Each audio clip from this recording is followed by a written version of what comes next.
الرحمن الرحیم سورة البقر. طالبان ورونو بعض علماوی دسی بنوای سورة البقر بنوای دسی بوای سورة فیه قصة البقر، اما صحیح خبر داده چې نه جایز ده. یعنی په صحیح حدیثو کې دسی راغلی چې سړی دسی وای سورة البقر، که داسی مو نوای سورة فیه قصة البقر نوایم پروانه کوي جواز لري. علامه شهاب الدین علوسی رحمه الله وی دا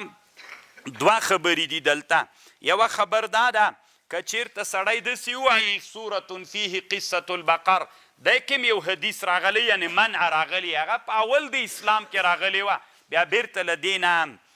د دې په خاطر باندې چې خلکو به استهزا کوله، کله چې قرآن خلکو ته معلوم سو او د قرآن اعجاز معلوم سو، بیا لنډې دا اوس زمانه کې چې د دې ویلل جایز د مشکل نه لري.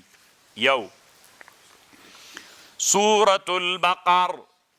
بسم الله الرحمن الرحیم الف لام میم. طالبان ورونو دلته علامه شهاب الدین علوسی رحمه الله یوه خبر کړی، اگر چې د دو د امام راضي په یوه خبر جنجال ده، زه یم ډېرو جنجالونو نه به تیر سو. طالبان ورونو هغه خبرې چې موږ ته لږ ګټه کوي هغه به وکړو. هغه خبره داسې ده، علامه شهاب الدین یو اسم ده طالبانو، یو حرف ده، هغه اسم و حرف نه ښیم. یو طالبانو د حروف هجاو کې ب ده، دا ب دا مسماء ده، یو یې اسم ده با، یو الف ده دا ډانګ، یو طالبانو دای مسماء ده، یو د الف اسم ده الف. خبر باندې پوه سوله یا قرأ حرفا من کتاب الله فله به حسنة والحسنة بعشرة أمثالها لا أقول ألف لام ميم حرف ولكن ألف حرف واللام حرف وميم حرف. ألف لام میم دلته درې حرفونو نه جوړ ده، الف لام میم دریو نه جوړ ده. یو طالبانو د دې اسمونه دي، یو د دې مسما ده. مسما خو یو حرف دوه حرفه درې حرفه دی څوک سو دی مسما سو. یو اسم ده الف، اسم بیا څو حرف ده درې، الف با یا بی با، او بل لام لام الف میم. نو که د اسم په لحاظ باندې سی څو حرفه سول؟ نه. او که د مسما په لحاظ باندې سول څو؟ درې. نو امام شهاب الدین علوسی رحمه الله دلته تفسیر المعانی کې وایي دا د چا په لحاظ باندې ده؟ د مسما په لحاظ باندې د اجر ورکول کیږي، سوا اسم په لحاظ نه ده. خبر پوه شولی؟ او یوه خبر دلته طالبانو ورونو علما وایي چې د الف لام میم نو څه معنا لري. په دې کې د علماو ډېرې خبرې دي، مخکې مونږ تاسې خبر پې کړې وله. صحیح خبر دا ده چې دا له حروف متشابهاتو نه دي، د مقطعات چې دي دا متشابهات دي، غیر د الله عز وجل نه بل څوک پې څوک نه لري، علم نه لري، صرف الله عز وجل علم لري، غیر له الله عز وجل نه بل څوک په دې باندې څوک نه لري. علامه شهاب الدین علوسی رحمه الله یوه معنا دا دلته کړې ده، خو رسول الله په معنا پوهېده. دی وایي رسول الله یم په معنا پوهېده، شهاب الدین علوسی وایي، او بعضې اولیاء یم په معنا پوهېدل. دی وایي وی دا حروفو خپله ورته ویلې چې دی موږ دا معنا ده، بعضې اولیاء الله عز وجل داسې پوه کړي دي. نو په دې حروف مقطعاتو ځکه د خامخا د محبوبینو په مابین کې یو سر وي، بین المحبین سر لیس یفشیه قول ولا قلم للخلق یحکیه. نو دا د هر چا په مابین کې راز وي. الف لام میم الله اعلم بمراده بذلک، چې د الله څه معنا ترنه مراد ده. شهاب الدین علوسی وایي یو رسول علیه السلام په معنا پوهېده، یو اولیاء یې په معنا پوهېږي. خو دا خو د ده تفرد ده، کنې قرآن خو ویلی غیر د الله نه بل څوک نه پوهېږي. خو دی وایي طالبانو شهاب الدین علوسی ځکه ځکه به انبیا نبی علیه السلام هم پې پوهېده خطاب دته و نو چې خطاب دته و باید په خطاب باندې خو سړی پوه سي اصل معنا لري طالبانو ځکه محمل موږ ویلي قرآن کې نسته الف لام میم دا حروف محمله نه دي ګورئ ځکه محمل قرآن کې سته ده نه مخکې مو له هغه نه نقل وکړه د علامه بدرالدین زرکشي شافعي د بحري محیط نه قرآن کې محمل نشته ده داسې حرف چې معنا ونه لري معنا لري الله ته معنا موږ سپارو طالبانو الله عز وجل دنیا کې داسې اولیاء تیر کړي دي علامه عبدالوهاب الشعراني رحمه الله یو عالم تیر سوی یو کتاب جوړ کړی ده انشاءالله چې تنبیه المخترین کې ودا خبره که لطائف المنن د یو کتاب د دې کې لیکلي رنګ کې څه وه رنګ کې چې مشمانۍ دوات د بوتل کې به چې رنګ و تا ته به یې ویلې چې دې کې شی دي ګوره طالبانو لا رنګ راوتلی نه ده چې لیکل پې اوسي ده به مخکې تا ته ویلې چې دې رنګ کې دغه شیان دي بیا به چې تا به هغه سړي ته ویلي نه و چې هغه به لیکل شروع کړله لیکل به همغه لیکل کېدل دومره لوی الله عز وجل دنیا بیا په دې وروسته زمان راتلونکې ورځو کې په دې موضوع یو بحث درته کوم اخراج ما فی القوه الى الفعل یو عالم دنیا کې تیر سوی اخراج ما فی القوه الى الفعل یو کتاب یې جوړ کړی په دې موضوع بیا زه تاسو ته انشاءالله مفصل بحث کوم که د الله خوښه او بل دا ده علامه شهاب الدین الوسی رحمه الله وی ولې موږ د حروف مقطعاتو په معنا نه پوهیږو د الله حکمت پکې څه ده چې موږ نه پې پوهیږو ډېر خوندور حکمت یې ویلی حکمت یې دا د طالبانو ورونو چې یو سړی یو شي باندې نه پوهیږي زړه کې یو قسم قلق موجود وي خو کله چې پې پوه سي بس بیا طالبانو ختم سوله ستی بیا ډېر یادوي نه پوه سوله یو 2 ورځې به یاد کړي خوند به ورکړي بیا لاړه زه زده سوله خو طالبانو یو سړی چې په یو شي باندې نه پوهېږي ټول عمر یې طالبانو په زړه کې غجې ته یو سودا وي چې دا به اوس څه معنا لري او دا به اوس څه معنا لري زړه کې یو قسم درد غوندې پیدا وي نو الله عز وجل د حروف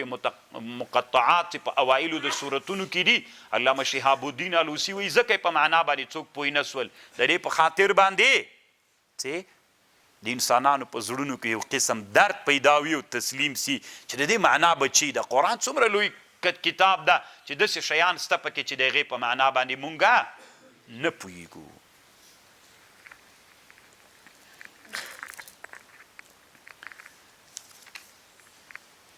او یوه خبر علامه شهاب الدین الوسی رحمه الله د ابن عربي نه نقل کړی طالبانو دنیا کې یو سړی تیر سوی ابن عربي نومیږي 2 ابن عربیان دنیا کې تیر دي دواړه د اندلس دي دواړه محی الدین نومي دي دواړه مالکیان هم دي طالبانو دواړه اندلسیان هم دي یو قاضي ابن العربي ده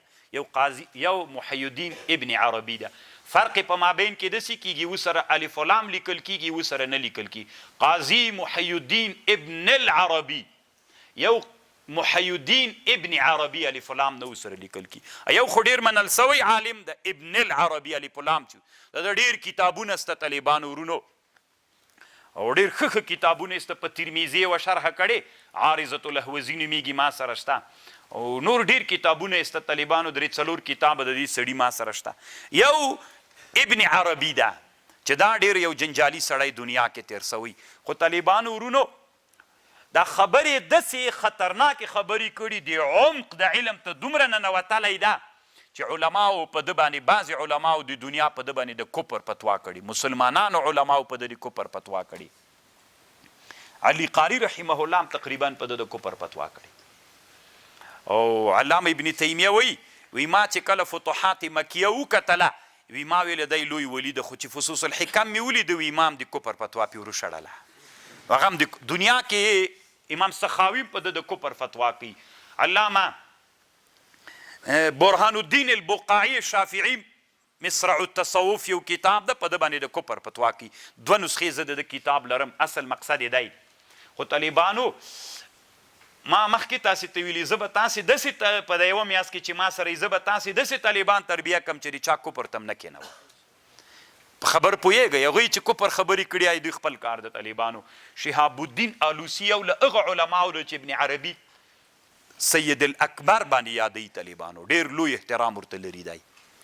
شامی دومره لیکلي دي په رد المحتار کې وی ابن عربي مسلمان او لوی ولی تیر سوی خو کتابونه یې داسې خطرناک کتابونه دي متبحر علماو نه دي بغیر د کتابونه څوک نه ګوري او رښتیا هم فصوص الحکم خو به تاسې طالبانو یې وخت کې اوس یې مه ګورئ پې پوهېږم نه بیا چې طالبانو الله عز وجل تاسې علما کی فصوص الحکم یو ډېر جنجالي کتاب د داسې خطرناکې خبرې پکې دي چې ته ورته حیرانه سي یوه خبره یې پکې دا کړې په فصوص الحکم کې وی الله عز وجل چې آدم نو پیدا کړی وی آدم الله هیڅ هم نه پیژاندل انسان چې الله پیدا که وی د آدم الله دپاره که انسان العین للعین داسې سو سترګه باندې موږ چې لیدل کوو په چای کوو سترګه کې انسان څه دغه ګاټی وړکی نوسی ورته وایي که څه ورته وایي موږ تاسې کڅی رښتیا دا کڅی طالبانو دې ته انسان وي دا موږ چې لیدل کوو په چا لیدل کوو کڅې باندې نو دا انسان العین للعین انسان العین للعین د سترګې دپاره نو آدم چې الله نه و پیدا کړی نعوذ بالله الله لیدل نه کول آدم چې الله پیدا کو د الله دپاره د آدم داسې سو که انسان العین للعین دا طالبانو په ظاهر کفر دا ډېرې خطرناکې خبرې د په کتاب کې شته او کتاب طالبانو بیخي ډېر نادر سړی دا تېر سوی ده نو دی ډېر احترام ورته لري ابن عربي سید الاکبر باندې یادوي شامی رحمه الله لیکلي په کفر هېڅکله نه ولی ده د الله لوی ولی ده خو کتابونه د هر څوک نه ګوري نو ده دلته یوه خبر ترنه نقل کړې ده د کوم کتاب نه نقل کړی الاسرار الى مقام الاسرار د ابن عربي کتاب نه شهاب الدین الوسی نقل کړی هغه وایي چې اصل کې د الف لام میم د حروف مقطعاتو کې اشاره چاته ده طالبانو دې کې اشاره ده هغه اسرارو د اعدادو د حروفو ته لکه بله ورځ چې ما درته ویلې علم لیمیا ابن عربي وایي په دې کې اشاره ده طالبانو اسرارو د حروفو ته اسرار د حروف طالبانو یا علم د اوفاقو یا علم د اسرارو زده کولی څنګه دي طالبانو د دې علم کله ما چې هغه تحقیق وکړو علماو دلته سوال را پیدا کړو چې پوښتنه زده کړی څنګه ده نو طالبانو د زده کړه په اړه چپ پاتې سم که ویې وایم طالبانو ورونو علام ابن الحجر هیتمي شافعي په فتاوا حدیثیه کې د دې پوښتنه تېر سوې چې علم د اوفاقو زده کول څنګه دي هغه د جواز فتوا ورکړې خبر پوهېږئ یو فتاوا ده فتاوا حدیثیه ډېر ښه کتاب د طالبانو ورونو اگر چې طالبانو فی الکتاب فیها ما فیها بس خبرې شته پکې ځکه ابن حجر طالبانو لکه ابن حجر داسې نه ده ابن حجر خو لکه ابن حجر داسې نه ده که نه ابن حجر خو ابن حجر ده دا بلم طالبانو یو څه ښه ده خو هغسې ابن حجر خو نه ده طالبانو لکه عسقلاني ابن حجر چې هغه خو امیر المؤمنین فی الحدیث ده الله ورته ډېر لوی علم ورکړی طالبانو ورونو ابن حجر عسقلاني و علامه بدرالدین العیني د خپل منځ کې طالبانو شاګرد او استاز ده ابن حجر شاګرد او عیني په دوه حدیثونو کې استاز ده بیا طالبانو سره ورانه وه ډېره د ابن عیني ډېره ورسره ورانه ده طالبانو استاز هم داسې خوند نه ورکوي بیا طالبانو و یو وخت کې یوه مناره وه په مصر کې چې د اسکندریې مناره وه که کومه بله تاریخي مناره وه هغه مناره لږ کږسۍ وه بیا ابن حجر ورغلی و طالبانو ابن حجر ویلو چې دا سترګې وهلې عیني سترګو وهلې شعر یې ویلې که نه شعر کې داسې ویلې چې دا سترګې وهلې یعنې نظر سوي کله چې بیا هغه ورغی څه ورته وایي عیني ته چا وویلې چې ابن حجره منارې ته ورغلي او مناره کږه سوې نو بیا یې ویلې چې دا سترګو وهلې عیني ته یې طالبانو داسې څه اشاره کړې وه که نه تعریض و کنایي بله ورځ مو څه وویلې نو بیا عیني ورغی طالبانو عیني چې شعر ویلې شعر طالبانو د کتابونو نقل کړی ده شذرات الذهب من طبقات المذهب د علام ابن عماد الحنبلي او عالم د لس یولس جلدونو تاریخ د ما سره شته دي نقل کړی نور د تاریخ کتابونه عیني چې ورغی بیا طالبانو چې ورته وکتل وی نه د دې تیږه که مسله وه ابن حجر دا وایي ځکه کږه سوې ده دا کوم طرف ته چې کږه سوې ده تیږه که مسله وه طالبانو دغسې اختلاف و داسې هغه د علماو خوند هم کوي که نه والله دې موږ او تاسې داسې علما جوړ کړي نو ابن عربي لیکلي چې دې کې اسرارو د حروفو ته اشاره ده یو قسم طالبانو د روح الماني د رایې نه داسې معلومیږي چې دی هم وایي که دا معنا ترنه مراد دي وي که نه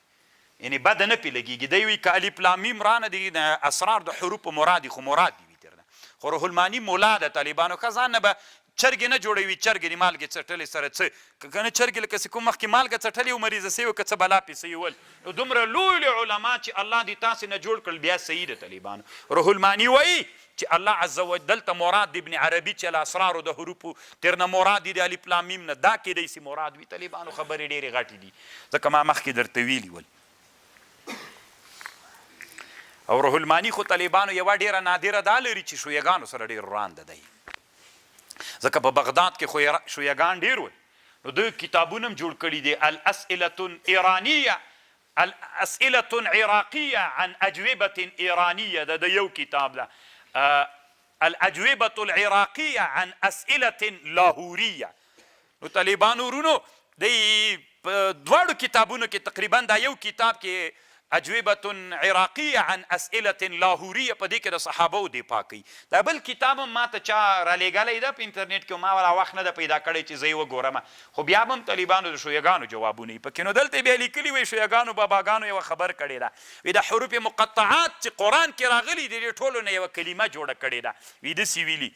صراط علي حق نمسکه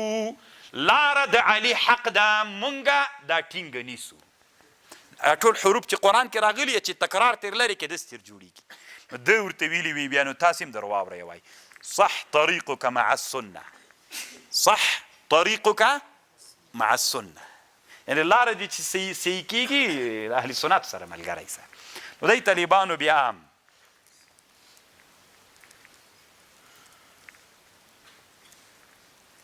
هر سړی وي د لیلا د مینې دعوه کوي شعر یې بیا راوړی وی هر څوک د لیلا د مینې هغه کوي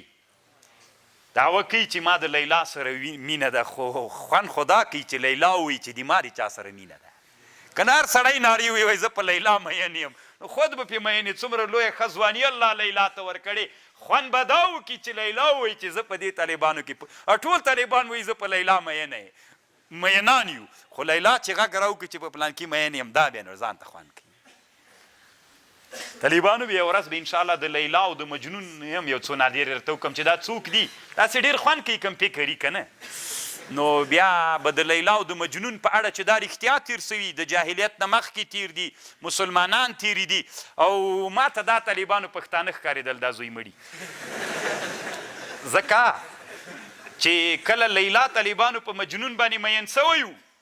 او سخته خطرناکه مینه اوس یې نه درته بیا ټوله مکمله خبر درته کومه یو ورځ دغسې به بیا پرې وغږېږو طالبانو ورونو نو دا مینه یې چې داسې خوندوره مینه وه بیا ظلم یې د جلۍ پلارو سره کړی د لیلا بنت مهدي العامریه نو پلار یې بیا نه ورکوله طالبانو ظلم یې ورسره کړی لکه د پښتو داسې ماده پکې وه چې ورې ویلې چې نه بیا نس طالبانو داسې یو عادت پکې و الله دې رحم پې وکړي بیخي ډېره نادره مینه په دنیا کې تېره سوې طالبانو د دوی دواړو مسلمانان تیر سوي ښه دا دواړه مسلمانان تیر دي او په عربو کې تیر دي د مدینې او د مکې په مابین کې په نجد کې دا مینه تېره سوې بنو عامر یوه قبیله وه په هغې کې تېره سوې بیا درته خبر کوم چېرته اوس دې وي زوی مړې داسې خوند یې درکړي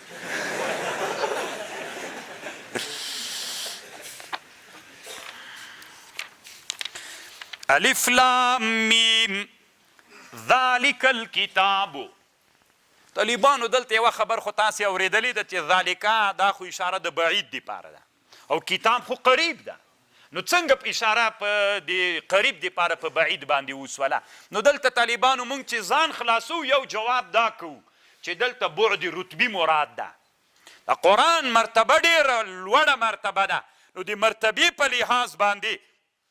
د بعد رتبي په لحاظ باندې مونږ ورته څوک کوو ذالک الکتاب هغه لوی کتاب اشاره ځکه د چا ورته کوو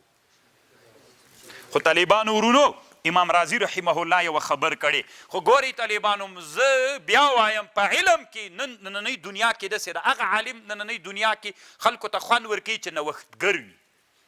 که نه امام رازي طالبانو دلته اوس نوښت کړی ده نوښت یې داسې کړی ده وی دا سوال مولیان هسې بېجایه دا سوال کوي وی ولې بېجایه کوي و یو وضع عرفي د ذالکه ده یوه وضع لغوي د ذالکه ده وضع لغوي د ذالکه چې ده د دې معنا طالبانو دا د قریب دپاره وضع ده ذالک الکتاب دغه کتاب او یوه د وضع عرفي د ذالکه ده وضع عرفي بیا د بعید دپاره ده. داسې په خبر پوه شو. نو چې وي ته خو سوال داسې کوي چې ذالکه خو د بعید دپاره ده، نه قرآن قریب ده. وي دا سوال بیخي سته ده، نه دلته دوه وضع راغلي. یو د ذالکه وضعه عرفي ده، یوه یې وضعه لغوي ده. لغوي وضعې قریب دپاره ده، او څوک عرفي وضعې د بعید دپاره ده. نو دلته موږ وایي د عرفي په لحاظ نه، تا سوال خو په عرفي باندې ده. تا سوال چې کړی په وضع عرفي باندې کړی، موږ وایو چې دلته معنا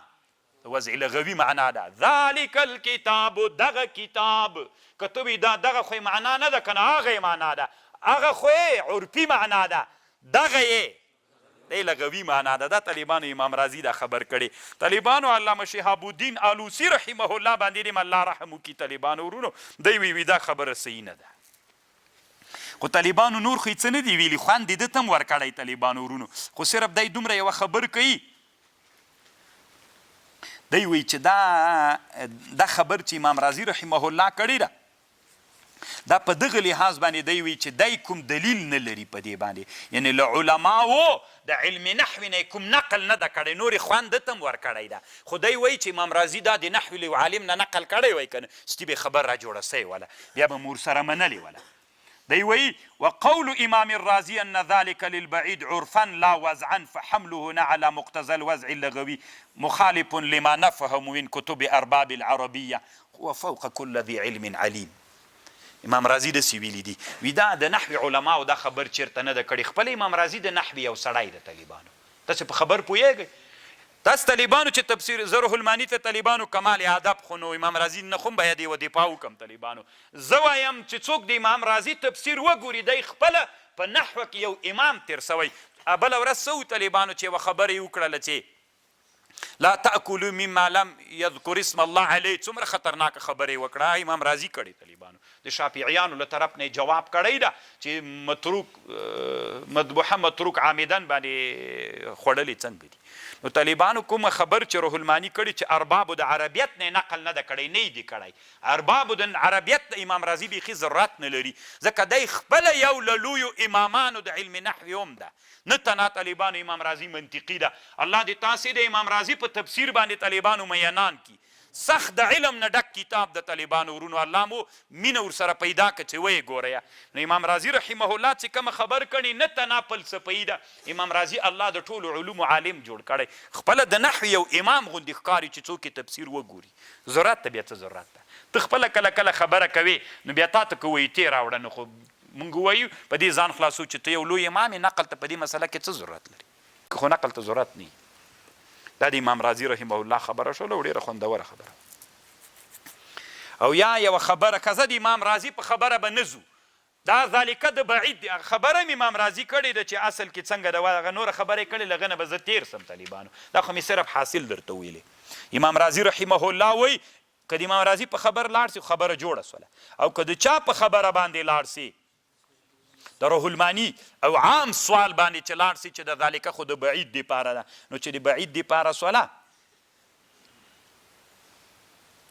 نو بیا مطلب دا د طالبانو چې دلته مراد هغه الله عز وجل چې کومه وعده کړې وه هغې ته اشاره ده. الله مخکې په تورات او په انجیل کې وعده کړې وه چې زه به قرآن رالیږم. ذالک الکتاب، هغه کتاب څه و چې قرآن په تورات او انجیل کې وعده سویوله، هغه کتاب چې د لا ریب فیه. نو دا اشاره د هغه په لحاظ باندې روح المانی دا یوه خبره کړې، انا سنلقي علیک قولا ثقیلا وکانو من قبل یستفتحون علی الذین کفروا، چې کومه وعده سویوله هغه کتاب ته دا اشاره ده. علامه شهاب الدین آلوسی رحمه الله یوه خبره دا کړې ده. یا طالبانو ورونو دلته په سورت فاتحې کې چې مخکې تیر سو، صراط الذین انعمت علیهم، ته انعمت علیهم طالبانو همدا قرآن ده. ذالک الکتاب، هغه کتاب چې انعمت علیهم دغه لاره مستقیمه دغه ده. څوک وایي چې دا مراد ده، خو طالبانو دومره به ډېر نه اوږده و که نه. ذالک الکتاب، دغه کتاب یا هغه کتاب چې وعده سوی وه په پخوانیو کتابونو کې چې الله به یې رالیږي. ذالک الکتاب لا ریب فی، دا کتاب چې د ریب و شک نسته ده پکې. څنګه شک نسته ده پکې؟ یو شک د طالبانو یو ریب ده، ریب دې ته ویل کېږي چې ته شکمن یې خو سره له تهمت هم لري، او شک دې ته ویل کېږي چې شک وي بدون د چانه، ریب و تهمت نه وي ورسره. اوس یوه خبر دلته بله واورئ طالبانو ورونو، دا هم ډېره خوندوره خبر ده. ذلک الکتاب لا ریب فیه، په دې کې شک نسته ده چې دا د الله له طرف نه ده. هدى للمتقین، دلته طالبانو امام راضي یوه خبر کړی او ډېره ښه خوندوره خبر امام راضي رحمه الله کړی، تاسې خبرې ته غوږ سئ. ذلک الکتاب قرآن ده. د قرآن معنا څه شی ده؟ قرآن څه معنا لري؟ امام راضي رحمه الله لیکي د قرآن دوه معناوي دي، یا قرآن په معنا د جمع، یا قرآن په معنا د تلاوت باندې. یا قرآن په معنا د تلاوت. قرآن څه معنا؟ تلاوت. نو قرآن ته ولې قرآن ویل کېږي؟ ځکه دا تلاوت کېږي. قرآن ته ولې قرآن؟ تلاوت په معنا دا یو. او یا قرآن په معنا د جمع ده، لکه عربو به ویلي قرت الماء فی الحوض، را جمع سوي اوبه په حوض کې. نو قرآن ته ځکه قرآن وایي، ځکه قرآن طالبانو حروفو کلمې کې را جمع سوي دي، کلمې په کلامونو کې را جمع دي، کلامونو آیتونو را جمع کړي، آیتونو سورتونه په قرآن کې را جمع دي. جمع قرآن ته یا د دې وجې نه قرآن وایي، قرآن تلاوت ته ویل کېږي، دا هم تلاوت کېږي. یا قرآن جمع ته ویل کېږي ځکه قرآن هم یوه مجموعه د الله د کلام ده. نو دا امام راضي رحمه الله بله یوه خبر کړې ده. ذلک الکتاب، دغه کتاب لا ریب فیه، شک نسته په دې کتاب کې، هدى للمتقین، دا کتاب چې ده هدایت ته متقیانو دپاره. بیا طالبانو دلته یوه بله مسله، تاسې خو هغه په ملا جلال خو به م ویلی که نه، میرزاهد ملا جلال خو م ویلی طالبانو، هلته په دې کې چې کوم دلالت ته ده، دلالت موصله ده که علامه یوصلو ده. ډېر جنجالي بحث ته روح الماني پکې کړی طالبانو، هلته چې شل نسوه دلته هم نه شل کېږي، ما ته پته شته که یاد مو وي که م ویر ده که نه. مولا جلال شرح تهذیب کې مونږ هلته په دلالت باندې ډېر بحث کوو، څوک بیان العام و بیان الخاص داسې یو مسله باندې بحث کوو. هدى للمتقین، دا قرآن چې د هدایت ته د متقیانو دپاره. دلته یو محاکمه علامه یزدي کړې م ده، ګورئ که نه، چې کوم ځای کې به موصله مراد وي، کوم ځای کې علامه یوصلو مراد وي. متقي چاته وایي طالبانو؟ متقي درې مرتبې لري. یو متقي هغه چاته وایي چې له شرکه ځان ساتي، یو متقي دې ته ویل کېږي چې له کبایرو نه ځان ساتي، بل متقي دې ته ویل کېږي چې هر هغه شی چې خلک وایي چې باک نسته ده پکې، دی نه کوي د دې دپاره نه چې باک نه وي پکې،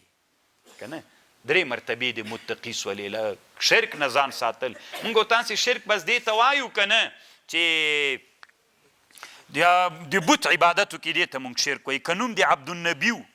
عبدالاحمد و، یا طالبانو عبدالنیګین و، ستې پروا نه کوي د افغانستان کې ماپ د طالبانو نه، دا هم یوه نوع د شرک ده. ګوره داسې کې داسې څوک شته که نه چې عبدالاحمد یې نومي، عبدالنبي، عبدالرسول، عبدالمحمد، عبد خو الله ته باید مضاف سي، دا هم یوه نوع د شرک د طالبانو دا باید نه وي. شامي و نور علماو دا رد کړي چې ولې داسې نومونه کېښودل، قرآن نه خبره. نو قاضي کې به دا نوم تا ته چی در وکړي؟ قاضي خو وایي بس راځه علم ده. نو طالبانو د شرک نه به ځان ساتي، دا هم څوک سو متقي دا د چې شرک نه ځان ساتي، دا متقي ده. نو ټولو انواعو د شرک نه به طالبانو، حتی طالبانو یو عالم تیر سوی د شاه ولی الله صاحب المسی ده، دوی وابي ورته وایي طالبانو، ډېر موحد سړی تیر سوی، شاه اسماعیل الشهید یو کتاب یې جوړ کړی ده، تقویت الایمان نومیږي. دا بریلویان د هند خبز الایمان ورته وایي دې کتاب ته،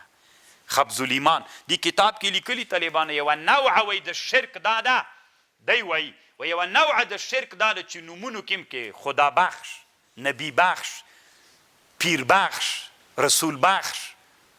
داسې نومونه شته که نه؟ که نه د شویګانو کې دا پیر بخش، پیر بخونکی د طالبانو. اگر چې انور شاه کشمیري وایي طالبانو، وایي دا نوم څه ده؟ دا نوم دې کې داسې نه ده چې بالکلیه هغه معنا ترکیبي ترره کېږي، یو څه بیا معنا ترکیبي پکې پرته وي طالبانو، که نه معنا ترکیبي پکې پرته وي. که نه دا خو اوس د هغه عبدالنبي خو د ده دپاره نوم که نه، معنا ترکیبي نه وي پکې لحاظ، خو بیا دی وی انورشاه کشمیري بالکلیه نه تر نوځي. نو چې تر نه وته عبدالمطلب و عبدالمناف دا نومونه طالبانو اسلام کې ناروا دي، نه به یې کدي. عبدالاحمد نوم به نه کدي. نبی بخش خدا بخش ده که نبی بخش ده؟ خدا بخش ده طالبانو. نبی بخش دی وی نه کدي. پیر بخش به نه کدي. تاسې داسې نه دي کوم نوم پیر بخش دی. پیر بخونکی ده طالبانو که الله. پیر بخش ده که الله بخش ده. الله بخش ده طالبانو پیر. او دویمه مرتبه څوک ده چې له چا نه به ځان ساتي. نمونو کم طالبانو یو بحث باید وسی او د کبایرو نه به ځان ساتل. او بل دویم دا د طالبانو دع ما یریبک الی ما لا یریبک. په یو شي کې چې ظاهر خو شی نسته خو پرېږده داسې نه چې ګناه کې واقع سي. خبر باندې پوه شول. یو شعر راوړی خل الذنوب کبیرها وصغیرها فهي التقى واصنع كماش فوق أرض الشوك يحذر ما يراه لا تحقرن صغيرة إن الجبال من الحصى. لا تحقرن صغيرة وړه حقیره مه بله. إن الجبال من الحصى. غر له چا نه جوړ ده؟ له وړو شګو نه جوړ ده. ذلك الكتاب لا ريب فيه هدى للمتقين. دا قرآن چې د هدایت ته متقیانو لرم. متقیان څوک دي؟ الذین هغه کسان دي یؤمنون بالغیب چې دوی ایمان لري په غیب باندې. په غیب باندې ایمان لري. الذین هغه کسان دي متقیان یؤمنون بالغیب چې دوی ایمان لري په غیب. ویقیمون الصلاة او دوی قائم کوي منځونه. ومما رزقناهم ينفقون. ومما رزقناهم له هغه مالونو نه چې موږ دوی ته ورکړي دي نفقه کوي. طالبانو ورونو دلته علماو یوه خبره ذکر کړې ده. روح المانی څه نورې خبرې معتزله سره په یو مسله په جنجاله اوښتی چې حرام رزق ده که نه ده. دا موږ تاسې د معتزله وي اختلاف د څه کوو. طالبان اوس معتزله سته ده نه چې نه وي نو موږ هغه څه کوو چې بحث سره کوو. طالبانو ورونو امام هغه یوه خبر کړی دی. امام غزالي ډېره خوندوره خبر ده. تاسې غوږ ورته ونیسئ. امام غزالي لیکلی دي یو عقاید دي یو طالبانو علم کلام ده. علم کلام چې علماو را پیدا کړو د دې په خاطر را پیدا کړو چې هغه زمانه کې معتزله وي، قدریه وي، روافظ شیعګانو نورې باطلې ډلې وي، نو هغوی سره به په هغه عقلي انداز باندې تا استدلال کوو که نه. وي دا علم د کلام داسې ده لکه حارس پیردار غوندې. هر وخت پیردار ته ضرورت وي. که پیردار ته ضرورت و پیردار به نیسي. که پیردار ته ضرورت نه و بیا. اوس طالبانو داسې مثال ذکر کړی. تاسو طالبانو دا واورئ د سره. دا نن چې تاسې لګیا یئ په علم کلام کې دا ټول علت امام غزالي په احیاء العلوم کې داسې لیکلي. وایي د امام غزالي په زمانه کې داسې چلو. حج ته به چې څوک تلل په لاره کې به غله درېدل، د حاجیان به یې وهل. نو هغه زمانه کې بیا علماو داسې چل وکړ چې حج ته به غټه قافله مثلا له افغانستان نه تلله نو بیا به دوی 1000 نفره ولا 1000 نفره سره به 200 نفره مسلح کسان تیار کړل. خو دغه مسلح کسانو ته به دا 1000 نفرو قافلې څوک ورکوله؟ تنخواه به یې ورکوله، خرچه دې ته به یې بدرقه ویلې، اجره به یې ورکوله، تنخواه به یې ورکوله. څه به یې ورته ویلې؟ بدرقه. نو طالبانو چې سړي باندې به حج فرض سو، زاد توښه د خوراک،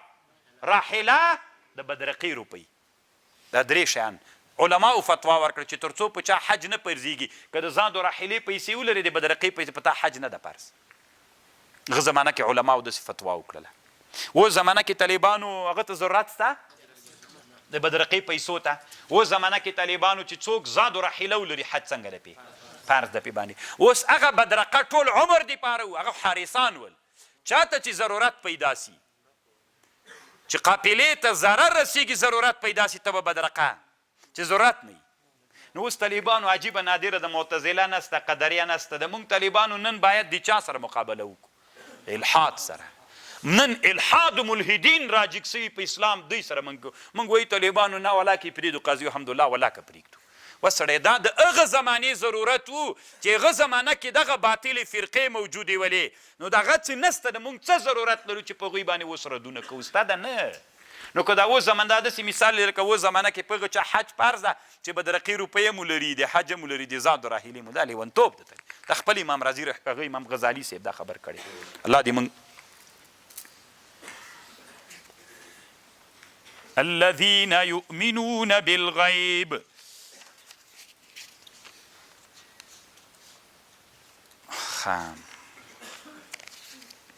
الذين يؤمنون بالغيب ويقيمون الصلاة ومما رزقناهم ينفقون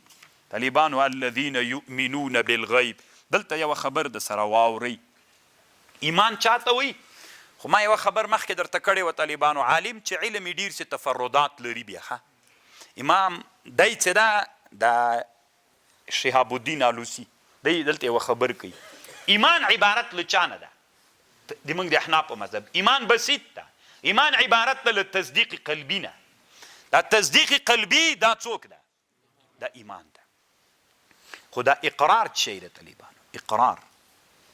نو امام ابوالحسن اشعري رحمه الله وی دا اقرار چې ده دا د دې دپاره ده چې معلوم سي هغه باطني ایمان خو د باطن کار ده اقرار د دې دپاره ده چې د دغه باطن معلوم سي چې ایمان سته پکې که نسته ده نو په اقرار باندې به هغه باطن معلومیږي اصل کې روح المانی د ابن الهمام په خبره باندې یو قسم محاکمه کړې چې دا خبر انور شاه کشمیري سي په فیض الباري کې هم کړې ډېره ښه خبر د طالبانو ابن الهمام داسې لیکلي دي اصل ایمان عبارت له تصدیق قلبي نه دا ایمان د اصل کې خو ته به داسې عقیدم لرې که ما نه چا غوښتنه د اقرار وکړله نو زه به اقرار کوم که چا درنه غوښتنه د اقرار وکړه او تا اقرار ونه که دا بیا کفر ده داسې مرتبه کې د اقرار طالبانو اصل ایمان عبارت ته له چا نه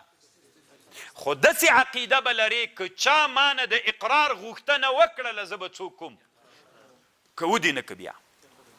دا بیا کفر د طالبانو امام ابن الهمام څه وایي اتفقوا على انه يلزم ان يعتقد انه متى طلب منه الاقرار اتى به فان طلب ولم يقر فهو كفر عناد دا کفر د عناد ده نو دا د ایمان معناس ولا طالبانو الله دې وکړي چې دې ما په خبر باندې پوه سوي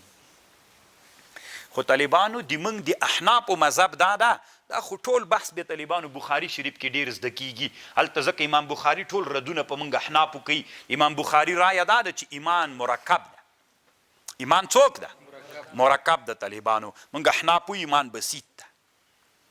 نو دلته روح المانی په د یؤمنونه کې بحث کړی دا دی وایي طالبانو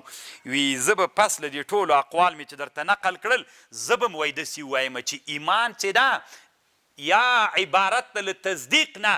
یا ایمان عبارت له قدر مشترک نه یعنی ایمان هم اعمال ایمان ده هم تصدیق ایمان ده لنډې ده طالبانو روح المانی امام بخاري رایې ته وراوښتی پیږی خو کنه طالبانو راوښتی ده دی وایي ما چې دا ټولې خبرې واورېدلې داسې رایه ده چې زه وایم ایمان مرکب ده د ده رایه دا ده طالبانو ایمان مرکب بلي ښه یو بله مسله په دې مسئله باندې بنا ده ایمان زیادت و نقصان قبلی که نه موږ احناف وایي نه قبلی نور محدثین علما وایي ایمان زیادت و نقصان قبلی هغه مسله په دې مسله بنا ده که ایمان بسیط سي نه قبلی که ایمان مرکب سي قبلی د دلته څه ویلې روح المانی وی مرکب سو طالبانو چې مرکب سو بل کې بیا وړاندې راځي بیا دی وایي زیادت و نقصان هم قبلوي ویم حنفي طالبانو خو دلایل چې راته معلوم سلو بیا په حنفیات نه درېږم بیا طالبانو هلته ښځو راچو نو دی دلته وایي طالبانو ایمان مرکب ده دا یو د تفرد څخه علما چې لوړ سي طالبانو بیا څوک لري خو طالبانو الله عز وجل مو پوی که انور شاه کشمیري رحمه الله کم تحقیق چې په فیض الباري کې کړی موږ د احنافو دلایل هم طالبانو ډېر عمیق دي ډېر عمق ته تللي دي چې ایمان بسیط ته که مرکب ده نو هغه هلته بیا او بل طالبانو دا ایمان بالغیب عبارت له څه نه ده بس ایمان بالغیب طالبانو ادي موږ مؤمن به مونږ په څه شي باندې ایمان لرو هغه مؤمن به طالبانو ایمان بالغیب امنت بالله وملائکته وکتبه ورسوله والبعث بعد الموت دا طالبانو دغه مؤمن به دا ایمان بالغیب د روح المانی وایي که نه امنم کتاب لیدلی ده نه مو هغه رسول لیدلی ده نه مو هغه نبیان لیدلی دي نه مو الله لیدلی ده دا طالبانو ایمان بالغیب ده الله دې موږ تاسې پې دایمي وګرځي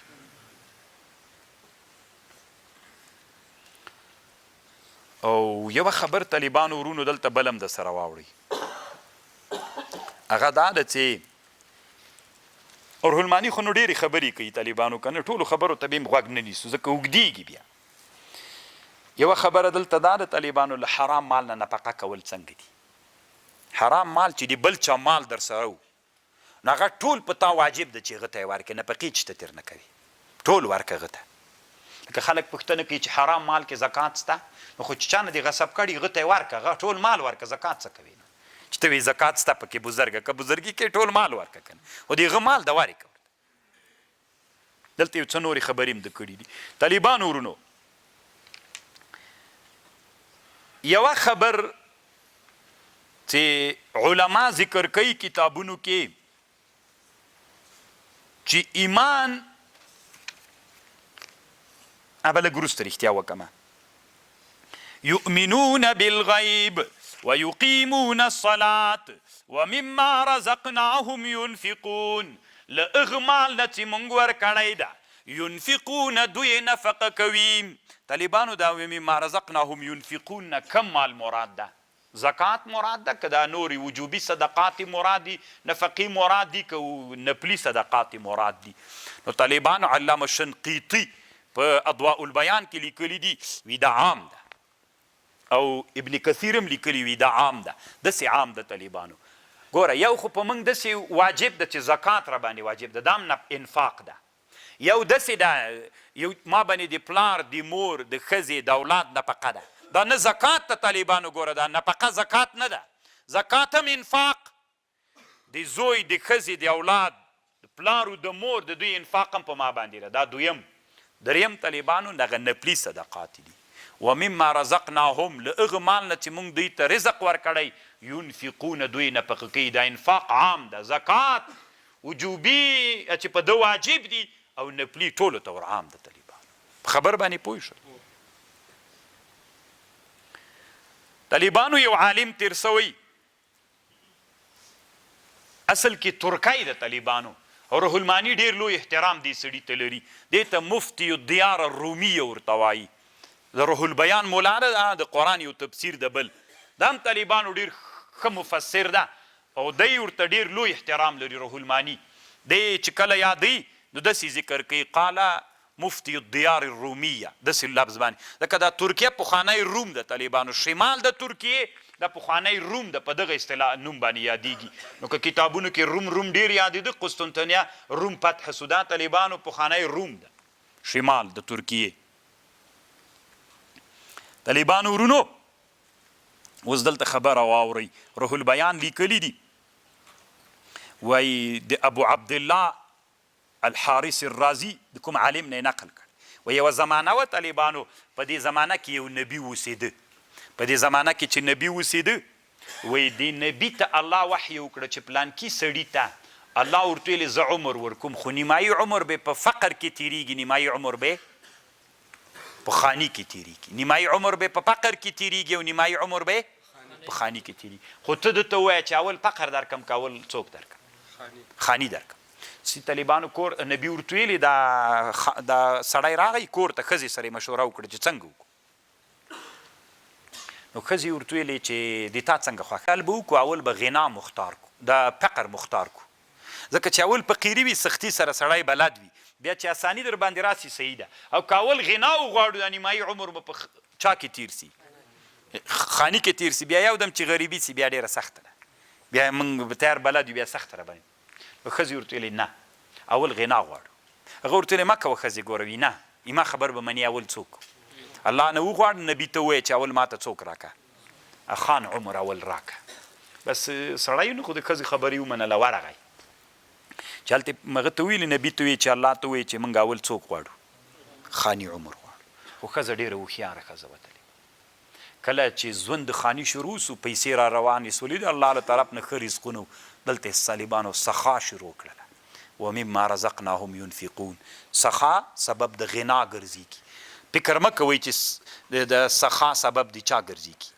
د فقر نه ګرځېږي سبب د طالبانو صدقې کولې دومره ډېرې صدقې وکړې چې کله نیمایي عمر پوره سو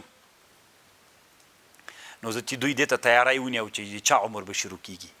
الله له طرف نه نبي ته بیا وحی وسوله چې نه تاسې دومره ډېرې غناغه کړي دي سخاوي کړي دي دا سخا ټوله په غنا بدله سوې دا نیمایي عمر دي تاسې دام ټول څوک ګرځېدلی ده غني ګرځېدلی ده نو الله عز وجل دې موږ او تاسې څوک وګرځوي سخیان دی الله موږ او تاسې وګرځي طالبانو علما کتابونو کې لیکي وی بادشاه او بادشاهي په سخاوت کېږي که بادشاه وزیر والی دا بخیلان ول طالبانو بیا دا بچی دا ړنګېږي ابن خلدون په دې باندې بحث کړی نو بچیان باید څوک خو طالبانو الله دې رحم کوي ملیان سخیاني که بخیلاني طالبان که نه موږ تاسو خو دا سخا ونه لیدله چې یو ورځ راغلي وي چې طالبان تاسې بچی خورئ یو وزیر چې راغلی طالبانو جپونه یې راډک کړي وي تاسو ته یې داسې ویلي چې روزه روانه د غوښه به مو ورته اخیستې وه نو طالبانو ورونو خبر دی په دې باندې چې بخیلي ابن خلدون وایي حکومت ړنګوي باید لږ سخا وکړي طالبانو او بل ګوره دلته موږ څه وویلې سخا څوک پیدا کوي غنا پیدا کوي طالبانو سخا څوک پیدا کوي غنا پیدا کوي څومره خوندوره قصه یې طالبانو راوړله چې څوک پیدا کوي غنا پیدا کوي نو الله دې موږ او تاسو څوک وګرځوي سخیان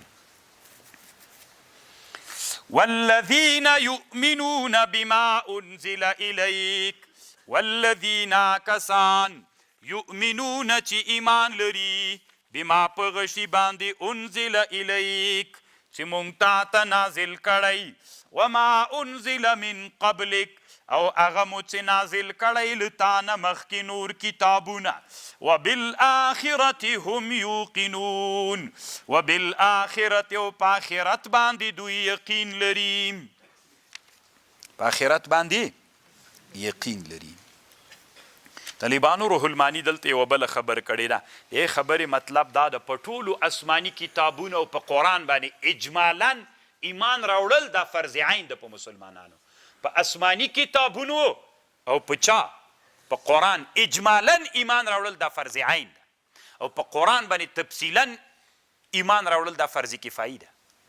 خبر باندې پوه اوس قرآن طالبانو ټول قرآن باندې ایمان فرض عین نه ده ځکه چې فرض په تفصیل باندې په تفصیل د قرآن باندې ایمان فرض عین نه ده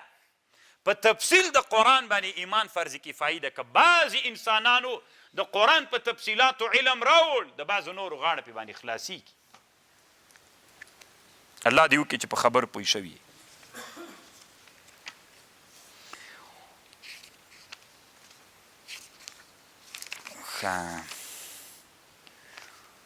اولئک علی هدى من ربهم اولئک دغه کسان چې دی په هدایت دی له طرفه د ربنه و اولئک هم المفلحون او دغه کسان چې دی کامیاب دي ان الذین هغه کسان کفرو چې کفر یې کړی سواء علیهم برابر ده په دوی باندې انذرتهم کی وویروی ام لم تنذرهم لا یؤمنون هغه کسان چې کافر دي که ته په قرآن وویروي کی ونه ویروي هم لا یؤمنون دوی ایمان نه راوړي اوس طالبانو د کفر تعریف څه دی د کفر تعریف کفر چاته وایي طالبان نو تاسو طالبان دلته په خبر باندې ځان را سره پوه کړئ چې کفر چاته وایي نو طالبانو ورونو یوه د شافعیانو خبر د یو د موږ د احنافو د شافعیان وی کفر دې ته ویل کیږي هر هغه شی چې نبی علیه السلام راوړی او هغه مجمع علیه د اسلامي امت ده خو په دې اجماع باندې خواص و عوام ټول خبر دي د دې نه که تا انکار وکړه دا کفر ده نه پوهېږم چې پوه شو که چا تا نه پوښتنه وکړه کفر چاته وایي ته به ورته شافعیان کوي که احناف نو اول د شافعیانو تعریف شافعیان دې ته کفر وایي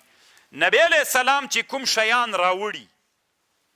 که نه مونځ روزه زکات دا ټول رسول الله راوړي نبی علیه السلام چې کوم شیان راوړي په دې ټولو شیان کومو شیانو باندې چې نبی علیه السلام راوړي په دې اجماع د امت راغلي وي په منلو یې او ټولو ته دا معلوم وي چې دا رسول الله راوړی، دا معلوموالی یې هم خواصو ته معلوم وي هم چاته. اوس طالبانو مونځ ده، مونځ طالبانو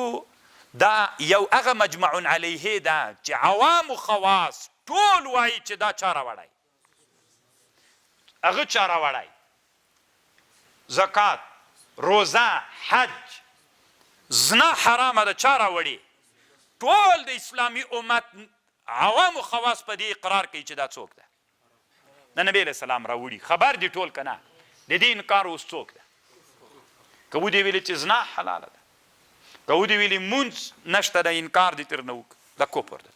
دا شافعیانو په مذهب باندې کفر ده. تاسې په خبر پوه شئ؟ اما د مونږ د احناف په مذهب باندې کفر دې ته وایو. مونږ احناف کفر دې ته وایو. کفر دا معنا لري چې یو شی چې هغه قطعا ثابت وي، دا ثبوت قطعي وي، اتی که عوام و خواص په خبر وي که نه وي، د دې نه انکار دا کفر. والله طالبانو د احنافو خبر د کفر په اړه ښه خبر ده. اوس ډېر داسې شیان د طالبانو چې مقطوع به دي، خو هغې نه عوام نه دي خبر طالبانو چې دا مقطوع به دي. احناف وایي کفر دې ته ویل کېږي چې کوم شی په دین کې مقطوع به وي، قطعي ثبوت قطعیت باندې راغلی وي، که عوام و خواص خبر وي که نه وي خبر، که چا له هغې نه انکار وکړه دا کفر ده. نو کفر د احناف په مذهب باندې دا معنا سوله. صحیح ده؟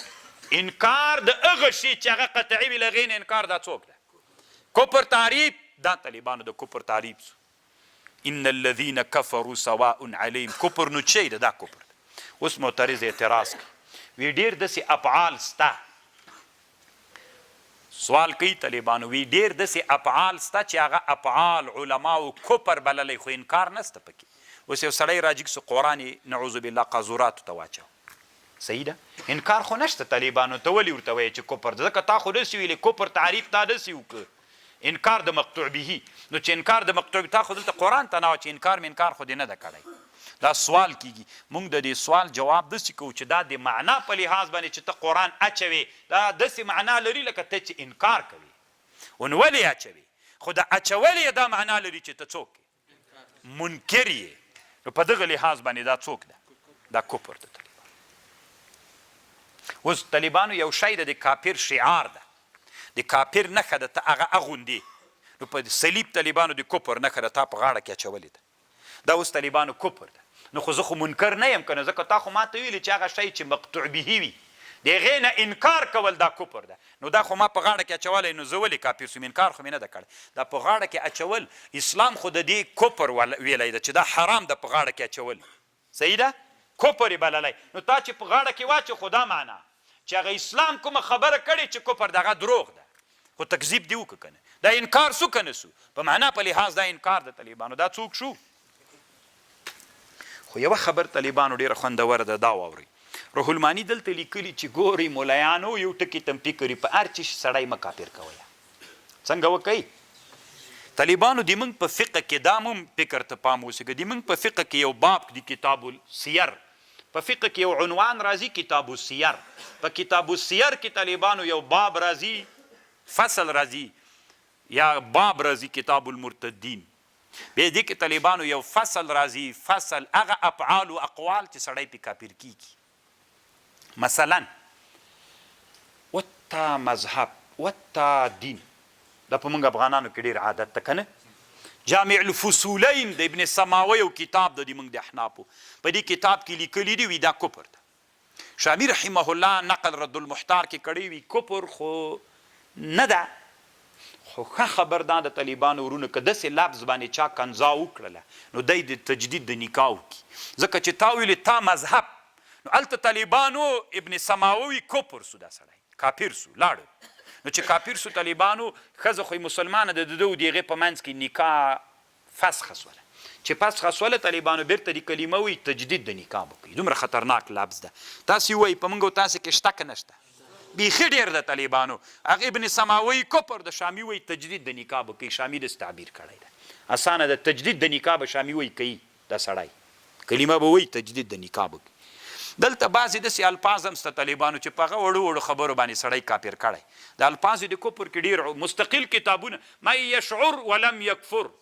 من یکفر ولم یشعر دا طالبانو د موږ د احنافو یو سړی تېر سوی ده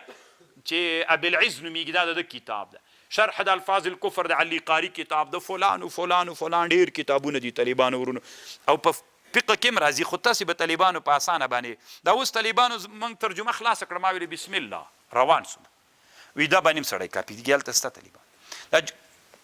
موږ تاسې اشار ورته وایو که نه پېژنئ اشار دا بام په شریکه باندې کاږل کو ستې بس ختم هغه کړله بسم الله کې خښته ور واچوه وایي کفر دا هم طالبانو په فقه کتابونو کې شته وایي څوک خو طالبانو فکر تم پام وي روح الماني دلته وایي ولقد عد أصحابنا رضي الله عنهم في باب الإكفار أشياء كثيرة لا أراها توجب إكفارا وإخراجا عن ملته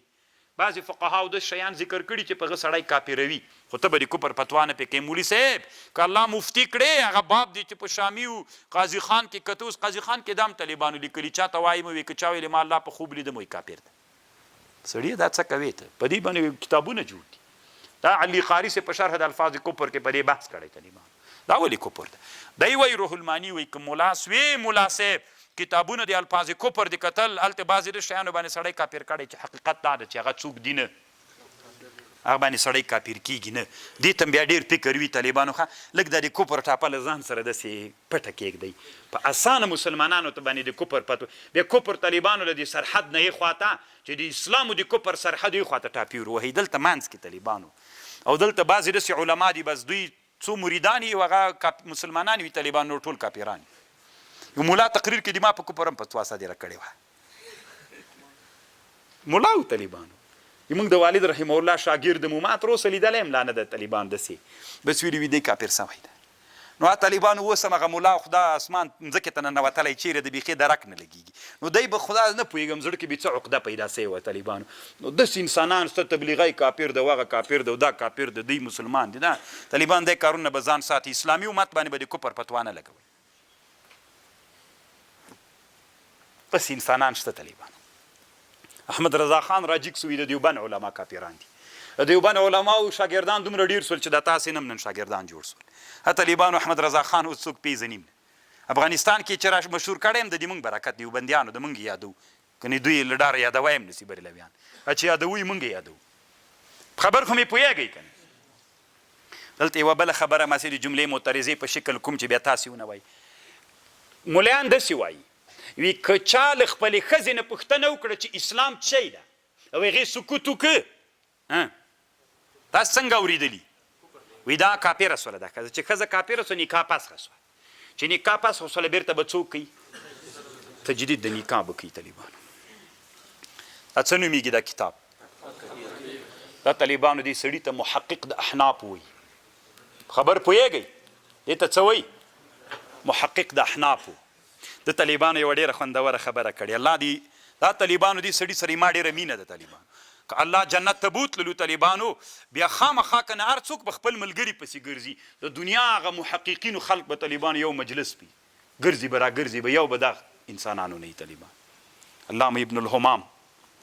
سخت زمری تېر سوی طالبانو ابن الهمام دلته یوه خبر کړي اوس خبر درته کوم یوارې به یوه بله دا صحیح ده طالبانو زه منم بعضې علما اوس د موږ په افغانستان کې ټولو علماو کې مشهوره ده وي که چا له ښځې نه پوښتنه وکړه چې ایمان څه شی دی یا له مېړه نه یې پوښتنه وکړه ایمان هغه سکوت وکوي دا کفر ده چې کفر خبره خلاص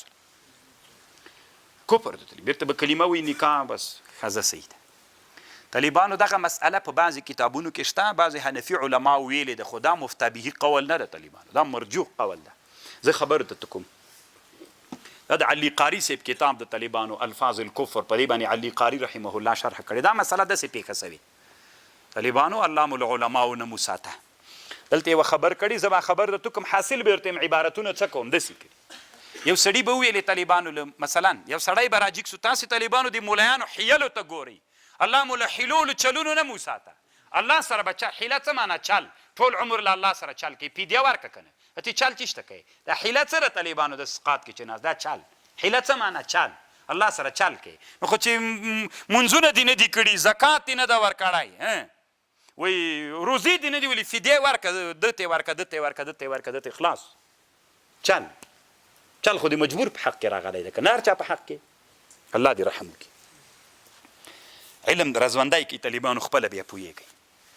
چې مونږ په دې خپل ژوند کې څومره چلونو ته ارادې کړي چې الله عز وجل سره چلونه وکړو نو طالبانو ورونو دلته علي قاري رحمه الله یو خبر لیکلی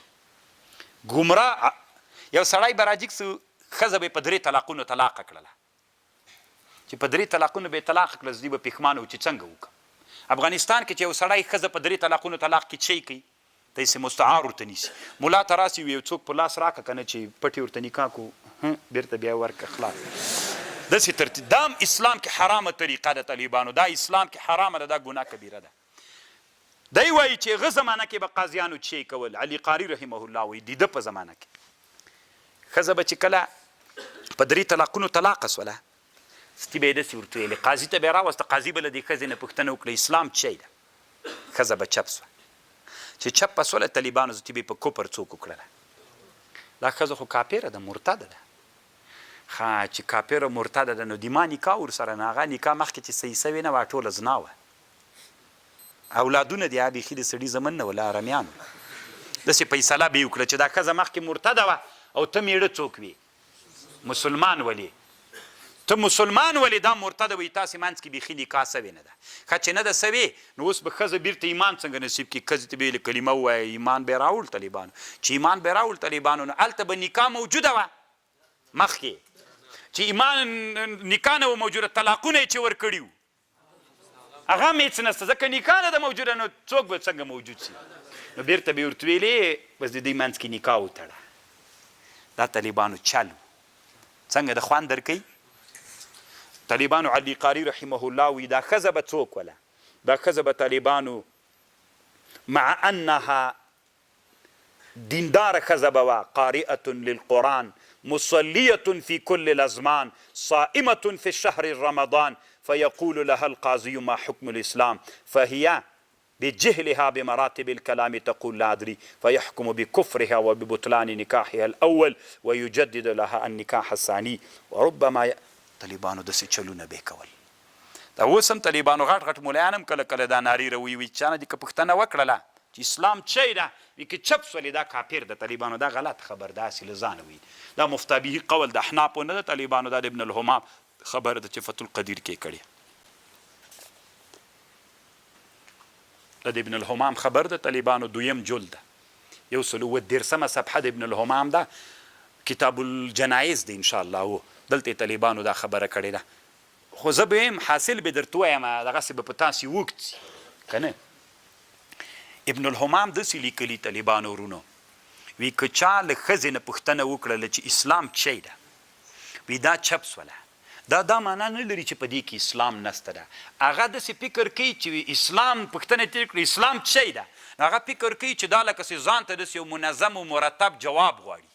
نو هغه دې ته نه ده معلوم که دا اوس داسې ورته وایي ښځې ته دا مؤمن بهي چی ده طالبانو الله باندې ایمان د الله په رسول ایمان په بعث بعد الموت ایمان په انبیاو ایمان په رسولانو ایمان په کتابونو ایمان که ښځې ته داسې وایي الله سته څه درته وایي ټول افغانستان کې که ورته وایي الله رسول سته که ورته وایي الله کتابونه رالیږلي که ورته وایي چې الله موږ چې مړه سو بیا راژوندي کېږو وایي درته که نه نو ګوره که داسې پوښتنه ترنه وکړي بیا څه درته وایي نه درته وایي که سکوت کوي جواب درکوي او که داسې ورته وایي مل اسلام نو هغه چپ کېږي نو هغه چپ کېدل دا معنا نه لري چې دې کې څوک نسته ده اسلام نسته طالبانو په دې خبره باندې ابن الهمام وی خلک مه کافر کوي دا کفر نه ده دا ضعیفه خبره على هذا قالوا اشترى جارية او تزوج امرأة فاستوصفها صفة الاسلام فلم تعرفه لا تكون مسلمة والمراد من عدم المعرفتنا ليس ما يظهر من التوقف في جواب الايمان دا طالبانو دلته ابن الهمام کړي بحر الرائق کړي شامی کړي هغه مارانه وړل نو طالبانو په دې خبر به څوک نه کافر کوي دا کفر نه ده او همداسې طالبانو علي قاري رحمه الله په شرح د الفاظ الکفر کې په دې مسله باندې ښه اوږد بحث کړی بعضو حنفي فقهاو نه نقل کړی ده لکه شمس الایمه حلوانیه د کفر فتوا کوي خو په شمس الایمه حلواني باندې طالبانو خلکو درانه بمونه غورځولي دي داسې دړې وړې کړی طالبانو دا د کفر خبر نه ده ټول محققین و احنافو دا خبر طالبانو تایید کړی ده الله مو په خبر باندې پوه که په خبر خو پوه شولي نو دلته چې روح المانی کومه خبر کړې وله دا هم ډېره خوندوره خبر ده. الله دې موږ او تاسې د مسلمان باندې د کفر فتوا موږ ته نه نصیب کړي. دا څه وړه خبر نه ده که قد کفر دی تا دین ده، دا د الله دین ده اسلام. ختم الله على قلوبهم مهر لګولی الله على قلوبهم په زړونو د دوی وعلى سمعهم او په غوږونو د دوی وعلى ابصارهم او په سترګو د دوی غشاوة پرده ده،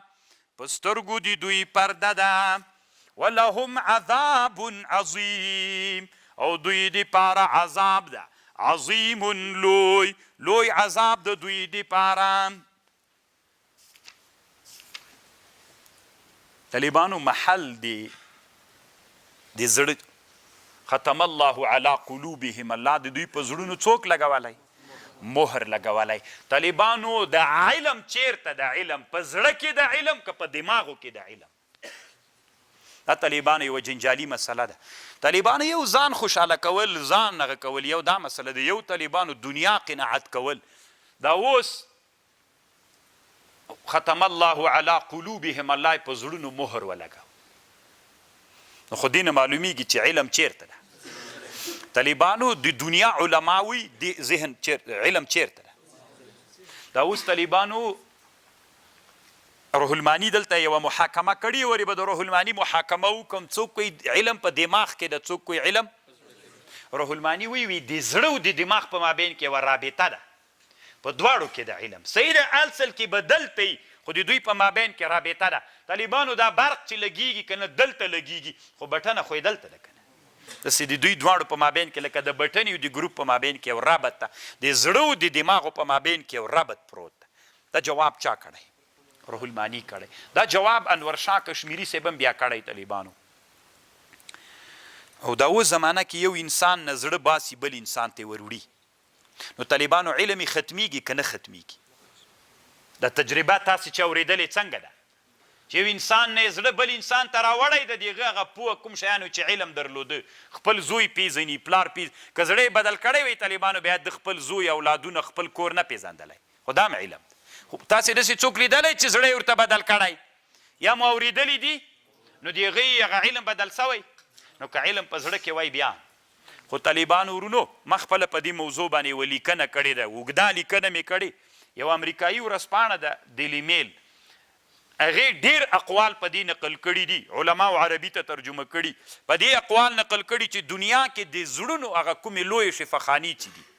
په دې څېړنه کړې چې د انسانانو زړونه یونه بل ته نقل سوي دي، علوم نقل سوي دي ورسره که نه یو څه شیان و طالبانو یو څه شیان. زه یو دوه مثاله وایم. یو مثال یې دا د طالبانو ورونو، یوه وړه نجلۍ مړه سوله،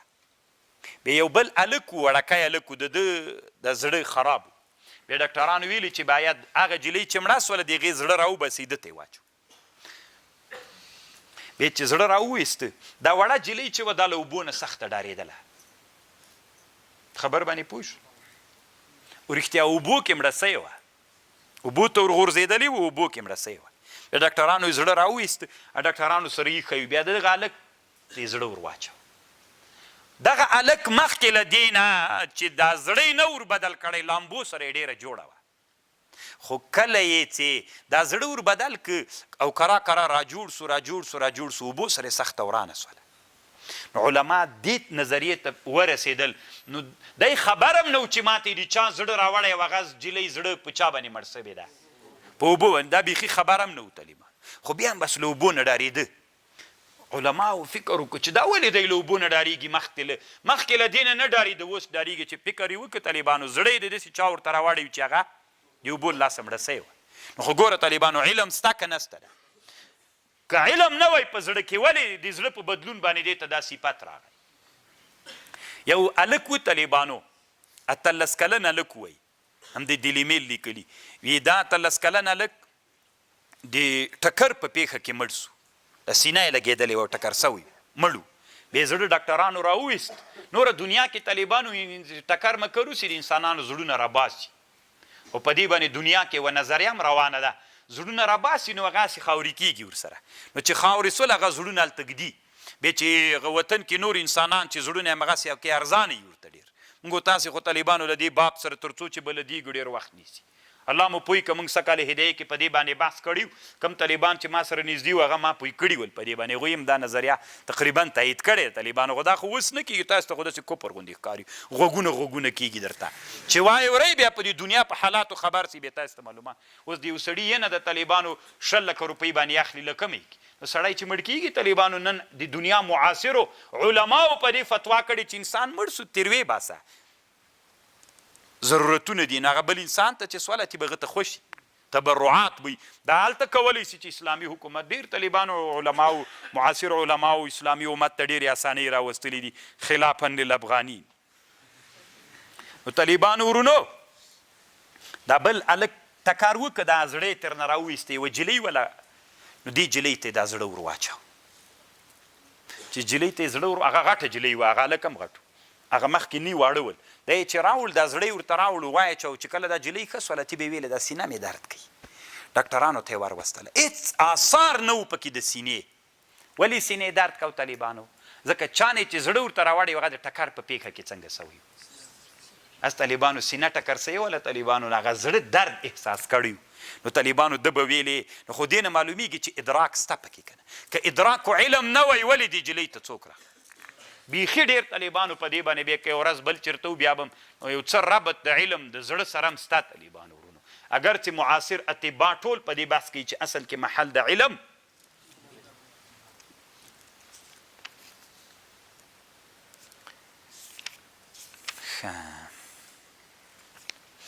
ختم الله على قلوبهم وعلى سمعهم وعلى أبصارهم غشاوة ولهم عذاب عظیم یوه خبر طالبانو ورونو دلته دام د سره زده کوي ولهم عذاب عظیم دوی دپاره عذاب د عذاب به طالبانو کافرانو ته دایمي وي او که لږ وي کافرانو ته په جهنم کې عذاب دایمي وي معترض سوال کوي وی نو دوی خو په دنیا کې چې کفر کړي یوه زمانه یې کړی و نو عذاب ولې دوی ته دایمي ده تر ابد الابده پورې ده نو دې دپاره طالبانو یو جواب دلته روح المانی کړی د دوی اعتقاد دا و که تر ابد الابد هم پاتې سو موږ به په چا پاتې کیږو نو طالبانو د اعتقاد په بنا باندې عذاب هم ورته څوک ده دایمي ده اعتقاد د دوی ابد که نه و څوک هم همداسې ده عذاب هم ورته ابد وي او بل دا د طالبانو روح المانی لیکلي دي چې انسان چې کله استدلال کوي که دلایل نقلیه موجود ول اول به له چا نه استدلال کوي نقلیه دلایل قرآن و حدیث نه بیا به چاته ځي بیا به اوس قیاس ته به څه وخت ځي طالبانو چې نس نه موجود که نس موجود بیا قیاس صحیح ده طالبانو نه او یوه خبره طالبانو ورونو دلته شهاب الدین آلوسی رحمه الله له دې نه نقل کړی ده چې د عقل هم انتها لري ښه طالبانو دا سترګې چې موږ داسې واچو تر یو حده پورې دید کوي که له دې نه خوست هم ویني نه یې ویني طالبانو زرقا د یمامې طالبانو له دې نه خوست هم لیده دومره خطرناکې سترګې تیرې سوي الله دې وکړي تاسې د تاریخ کتابونه وګورئ یوه ښځه په دنیا کې تیره ده زرقا د یمامې ورته وایي تاسې طالبانو بیا قصه م وګورئ چې دښمنانو څنګه مړه کړې دا زوی مړې د کپترو خبره خو تاریخ ابن خلقان نقل کړې ده کپترې ناستې ویلې چې دومره سي دومره تېر نه کېږي چې دومره تېر نه واولوځي وایي دومره کېږي دې جنه به طالبانو غزنی لیده په سترګو باندې دا غرونه مرونو کار نه ورکول دومره تیزې سترګې وي دې ته زرقا د یمامې وي بیا دښمنانو سترګې پرې راوویستلې طالبانو په چل باندې ورته راغلي وو دښمنانو حمله یې چې پرې وکړه په ونو کې ځانونه سې ونې اغوستې وې ده ورته ویلې د خپلو عسکرو ته ویلې وم باچا ښځه وله هغه ته یې ویلي وو دې خپلو عسکرو ته چې ګوره ونې را روانې دي خوښم او دا ونې نه دي ګوره ځکه ونې نه ځي هغه ورته نه ونې نه ځي ونې دي کرا کرا طالبان ورته رسېدلي اما ونو کې ځانونه ورته هغه کړي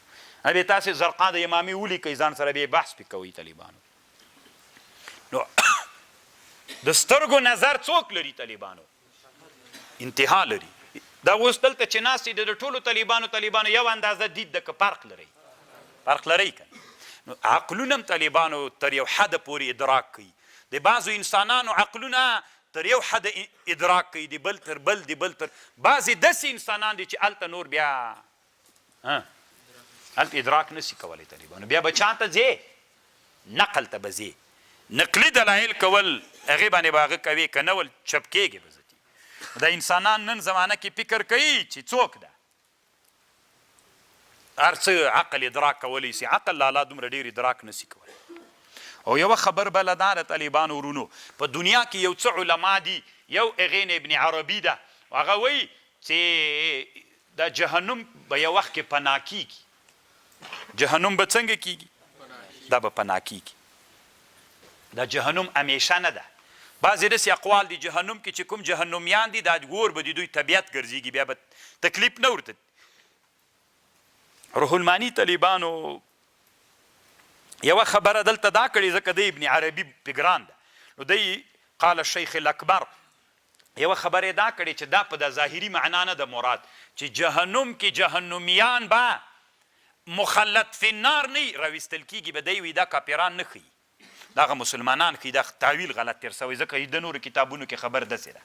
لکه د نورو علماو رایه او لنډې دا د روح المانی مطلب دلته داسې د طالبانو دی وي چې دا د پسې افترا ده خو وروسته بیا نورې خبرې کوو دنیا کې بعضې داسې علما سته ښه علما هم داسې سته چې هغوی اور پناه کېږي په دې دلایل لري واییم خو دا د اهل سنت والجماعت مذهب خو دا نه ده ومن الناس من يقول آمنا بالله واليوم الآخر بعضې له خلکو نه هغه څوک دي چې وایي موږ ایمان راوړی په الله او په ورځ د آخرت وما هم بمؤمنین دوی په حقیقت کې مؤمنان نه دي دوی منافقین دي دوی نفاق لري طالبانو ورونو تاسې اوس دلته دوه خبرې د سره واورئ یوه خبره دا واورئ دوی خو منافقین ولګوره په دروغ یې ویلې ومن الناس من یقول آمنا بالله ویلې به چې موږ ایمان راوړی خو په حقیقت کې دوی څوک نه ول دوی مؤمنان نه ول یخادعون الله دوی به چل کو د الله سره والذین او له کسانو سره چې ایمان راوړی له الله سره به هم چل کو له مؤمنانو سره وما یخدعون دوی چل نه کو په حقیقت کې مګر له خپلو نفسونو سره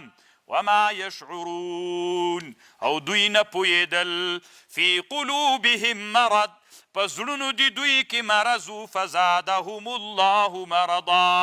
زیات کړل دوی الله له حیثیته د مرض نه ولهم عذاب علیم دوی دپاره عذاب د دردناک په سبب د هغه باندې کانو یکذبون چې دوی به تکذیب کو طالبانو ورونو علامه امام رازي رحمه الله دلته یوه ډېره خوندوره خبر کړې دوه کفر دي یو کفر د نفاق ده یو کفر اصلي ده کوم کفر ډېر بد ده کفر د نفاق ډېر بد ده که کفر اصلي ډېر بد ده یو خو دغه کافر دی چې بیخي الله او رسول مني نه یو هغه منافق ده چې په ظاهر ایمان مني په ظاهره باندې په باطن کې نه مني دا هم کفر ده د نفاق هم کفر ده کفر اصلیم ده کوم کفر سخت کفر ده طالبانو د امام رازي رحمه الله خبره دلته مطلب یې داسې سو د امام رازي رحمه الله د خبرې دی وایي چې کفر اصلي سخت ده له کفر د نفاق نه هغه ډېر بد ده خو کفر د نفاق له وجې د هغه چې له ده سره زم سوي دي د هغې وجې نه کفر د نفاق له چا نه ډېر بد سوی ده له اصلي نه ډېر بد سوی ده صحیح ده په نفس الامر د ذات له لحاظه کفر د نفاق نه کفر اصلي ډېر بد ده خو دا چې له کفر د نفاق سره څوک یو جی سوي نور جرمونه هغه سوي دي یو جی سوي دي ورسره مثلا له کفر د نفاق سره مخادعه او چل د ماته یو څه وایي بل څه کوي کفر خصو خو د مخادعه دا ورسره ملګرې سوله استهزاء ورسره ملګرې سوله نور نارواوې سره ملګرې سولې نو د ذات له لحاظه کفر اصلي بد ده اما د نورو نارواو د وجې نه بیا کفر د نفاق څوک ده دا محاکمه طالبانو امام رازي رحمه الله دلته کړې ده دا طالبانو بله شوله او یوه خبر طالبانو ورونو دلته هغه کړې دا هم ډېره خوندوره خبره د علامه اسماعیل ابن کثیر رحمه الله هغه خبر دا ده دې ته متوجه سئ ولې طالبانو منافقین خو هم کافران ول د رسول الله زمانه کې ابی و د ده ملګري ولې رسول الله هغه منافقین ونه وژل او ولې نه مړه کول علت یې څه یو طالبانو دا یو سوال ده منافقین خو دا کفر د نفاق کفر هم کفر سو کنه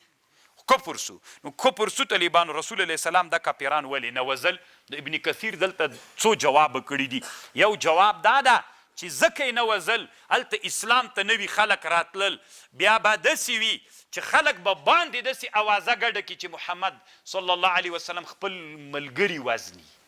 ستی به خلک اسلام ته نه راځي نو رسول الله سلام دا منافقین ځکه نه وزل چې بیا به همدغه منافقینو انسانان هلته خبر څنګه ګډ کړي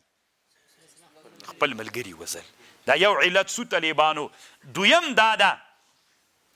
دویمه مسئله دا ده دویم جواب دا ده چې ځکه نه وزل طالبانو ورونو چې رسول الله سلام خلکو ته دا وروښیي چې حاکم به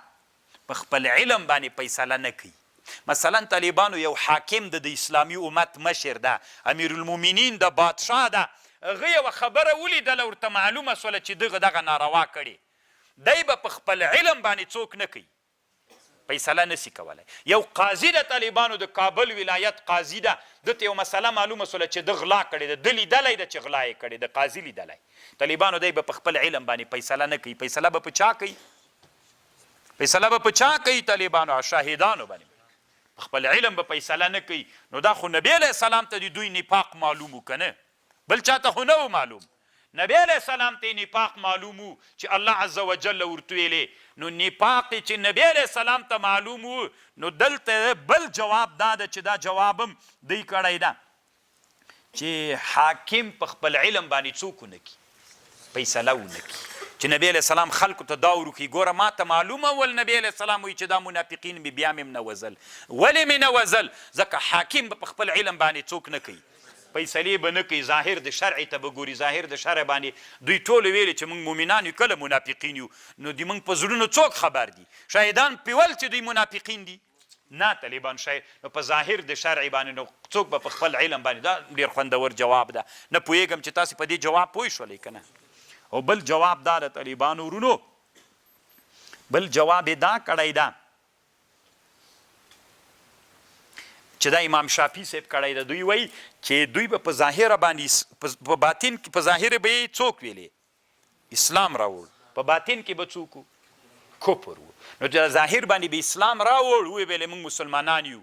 نو په باطن کې به چې د کوم کفر هغه کړي و هغه به په ده باندې ختم سو وایي خو دا داسې ښه جواب نه ده طالبانو یو جواب یې دا هم جواب کړی ده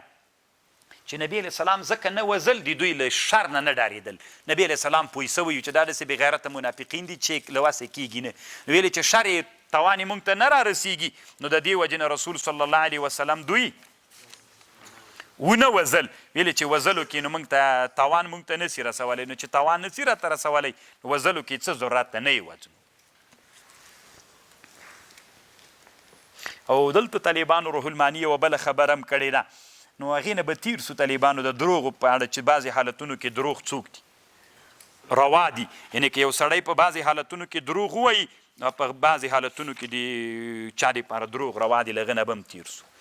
واذا قیل لهم کله چې وویل سي د منافقینو ته لا تفسدو فی الارض تاسې فساد مه کوئ په مځکه کې قالو دوی وایي انما نحن مصلحون من خو مصلحان یو مونږ فساد کله کړی ده مونږ خو فساد نه کوو طالبانو ورونو یوه خبر د سره واورئ تنګ خو به نه یې نه نو طالبان تنګ به ولې یې ومن الناس من یقول آمنا بالله وما هم بمؤمنین دې قرآن نه طالبانو یوه قاعده را معلومه سوله یو سړی چې د یو شي دعوه کوي او هغه پکې نه امتحان یې ناکاموي ومن الناس من یقول آمنا بالله وما هم بمؤمنین یو څوک د یو شي دعوه کوي وینه پکې هغه معنا امتحان یې لکه دا اوس زمانه کې بعضې ملیان دې پسې ګرځي چې د دروغو سند پیدا کړي وظیفه واخلي خو که امتحان راغی بیا به ناکام یې خبر خو پوهېږې که نه نو اوس طالبانو ورونو تاسې دلته یوه خبر واورئ دغه قاعده چې یو څوک د یوه شي دعوه کوي هغه معنا په ده کې وي نه امتحان بیا څوک کوي فکر موی طالبانو د دروغو دعوې مه کوئ بې امتحان ناکاموي اوس تاسې غوږ ورته ونیسئ طالبانو یو عالم و د ده سره یو څو شاګردان اوسېدل بیا دغه عالم داسې د شاګردانو کې یو شاګرد داسې تقاضا درلودله چې د ما باید څوک اوسي د عالم به د یو شاګرد ډېر عزت کو یعنې داسې چل کو طالبانو ورونو شاګردان ورسره ول د استاذ به په دغه شاګرد داسې امینانو نومونه کوي دا امین ده دا امین ده دا امین ده په دې کې یو شاګردو طالبانو استاذ ویلي چې دا امین نه ده نو کله به چې یو امانت کې خود له دی سره به کې خود هغه بل به ویلي چې ما سره یو استاذ څه نه ورته ویلي چې ته امین یې که نه یې ستي بیان په استاذ ردونه کول چې سړی زه امین یم نو دومره ډېر وخت مې سره تېر که ما به ولې اعتماد نه کوې استاذ ته خو طالب معلومیږي په دې باندې چې یو څه وخت ووته نو دا استاذ یې په تنګ که دی شاګرد دا شاګرد راجیګ سو استاذ یې په تنګ که چې سړی زه امین یم په خوله یې دعوه کوله طالبانو یوه معنا دعوه یې کوله چې په ما کې ستا خو چې امتحان راغی ویې شرموي امتحان دروغ یې ویلې استاذ ته ویلې زه امین یم استاذ څه نه ورته ویلې ځان نه په پوی کوم خو معامله یې د امین نه ورسره کوله نو استاذ ویلې زه به دې خوښ سمه سړي ولې ته دومره ډېر کلک یې چې امین یم بله ورځ ته طالبانو داسې چالو کړو یو بل شاګرد و نو هغه شاګرد ته استاذ ویلې ته پټ سه څو ورځې پټ سه هغه یې پټ کړ دلته استاذ طالبانو په څه راواخیسته په کوټه کې حلال کړ چې حلال یې که په بوجۍ کې واچو نو دغه طالب راغی دا طالب چې راغی دا شاګرد چې مدرسې ته یا د استاذ ته راننوت نو د استاذ په لاس کې چاړه د په وینو ککاړ پکاړ ده کوټه کې هغه ورته ویلې دا څه شی دی استاذه هغه ورته ویلې چې دا هغه پلانکی شاګرد چې وای کمعقل سړی غوسه مې ورته راغله حلال مې کړ وی ښه حلال دي که وی نو داس چل به وکړو نو چاته ونه وایې شاګرده راځه چې دا جای راغوچ کړو کوټه کې دننه جای راغوچ کړو دی ور واچو ابوجۍ ور واچوله هغوی په څه حلال کړی چې ور واچو نو ده فکر وکړو چې ولاله کسې څو ورځې چې ووتلې نو د هغه شاګرد پلار راغی پوښتنه یې وکړه چې د ما زوی دا ډېر وخت نه ښکارېږي یا دی ورغی شیطانت یې ورکړي تا زوی خو حلال که که نه چا حلال کولی چې تا کوم عالم نه به یې وسړی چې راغی پلار یې راغی وي د ما زوی هغه ورته ویلې ما ته معلومات نشته استاذ ورته ویلي نو ده ورته ویلي چې حلال کړی ده زه ورسره و ما ورسره دفن کړو دغه جي کې هم دفن کړی نو دی لاړه د پلار ډېر غوسه ده دا پلار چیرې لاړه حکومت ته لاړه قاضي ته عریضه وکړه چې قاضي ته عریضه وکړه قاضي راغی خلک راغله نو هغه ته پسې چونکې دا عالم و ډېر ښه سړی و نو د حکومت هم ډېر په هغه سترګه ورته کتل دلته ده پسې راغله چې اجای راغوچ کړي نو څنګه چې عسکر راغلل دی داسې استاذ ته یې مخ راړولی دی او کنځاوې کوي استاذ ته سپکې سپورې ورته وایي چې تا یې له طالب حلاله شاګرد یې حلاله بیا دې په ما دفن کو داسې سپکې سپورې وایي او دا خو امتحان ده چې تا دعوه د یوې معنا وکړه نه وه درکې امتحان دی ناکامۍ دي نو استاذ خو پوه و که نه چې خلک را روان دي شاګرد ته یې غلي ویلې وي ته له دروازې پرې راوځه خلک ولاړ دي شر و شور د غوسې دي استاذ بېعزته کول دي نو هغه هلک ته ویلې راوځه چې هلک راووت چې پلار یې ولیده چې دا خو مې زوی ده که نه داسې ورته خوشحاله سو نو استاذ ورته ویلې اوس دا جای راغوچ کوي وي اصل کې مې بادشاه قاضي حکومت ته تاسې مه خوابده کېږئ ده ماته د یوې معنا دعوه کوله زه پوهېدم چې دا معنا نسته ده پکې نو امتحان مې که څوک سو ځه نور له مدرسې نه لاړ سه نو طالبانو ومن الناس من یقول آمنا بالله وبالیوم الاخر وما هم بمؤمنین د دروغو معنا و دعوې مه کوئ کله مو چې د دروغو د معنا دعوه وکړه امتحان مو څنګه کوي ناکاموي مو الا انهم هم المفسدون خبردار اوسئ دوی چې دي فساد کوونکي دي ولکن لا یشعرون بلکې دوی علم نه لري نه پوهیږي طالبانو عادت دا ده الله دلته ویلي ولکن لا یشعرون دوی نه پوهیږي قرآن بل ځای کې وی لا یعقلون عقل نه لري طالبانو دا عقل چې ده دا علم تابع دی عقل ده چېرته چې علم وي عقل وي هلته څوک هم وي علم هم علم بدون له چا نه نه اوسېږي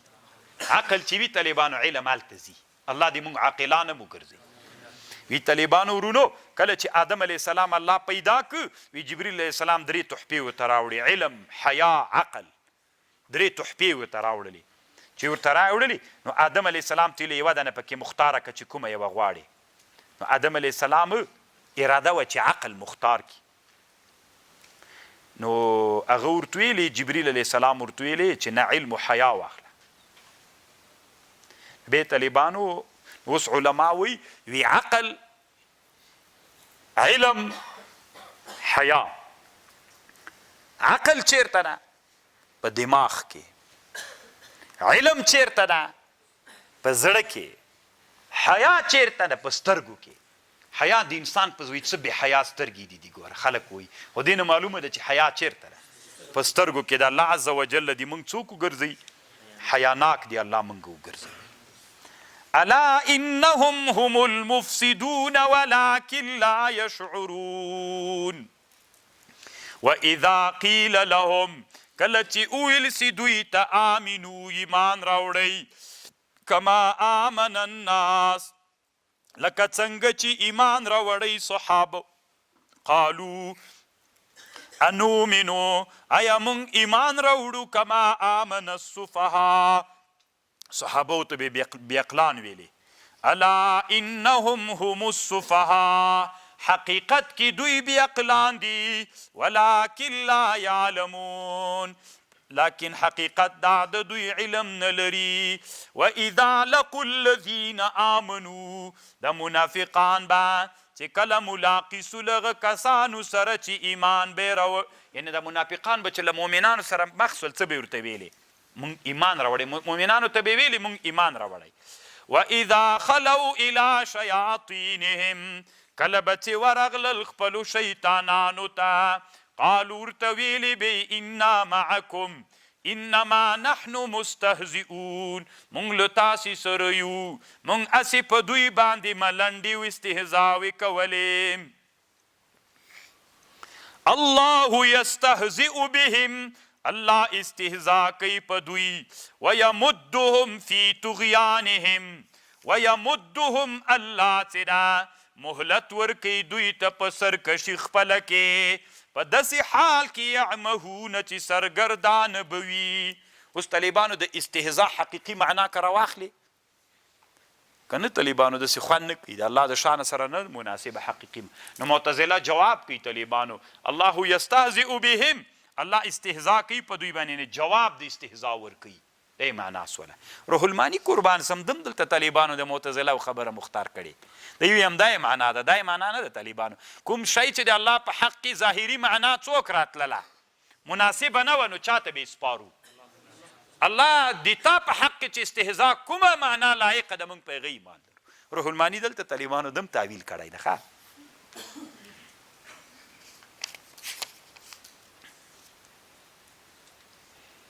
اولئک الذین اشتروا الضلالة.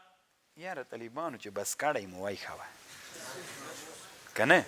چې په دې باندې تاسې ځان پوه کوئ. طالبانو ورونو علما وایي د اتباع د هوا یوه نښه دا ده، یو سړی د اتباع د هوا کوي، یعنې د اتباع د هوا یوه نښه دا ده چې انسان هغه کوم شیان چې په ده فرض دي هغه ډېر خوند نه ورکوي، دا نفلیات ډېر خوند ورکوي. دا طالبانو د دې نښه ده چې دا سړی متبع د چا ده. دا طالبانو ګورې ډېره خوندوره خبر دې ته فکر یو سړي باندې مثلا جهاد شروع ده، دی جهاد نه کوي طالبانو، دی څه وایي؟ نو دی په نفل نن مې د شپې داسې تهجد وکړه، نن مې 200 رکاته نفل وکړه. دا اتباع د هوا ده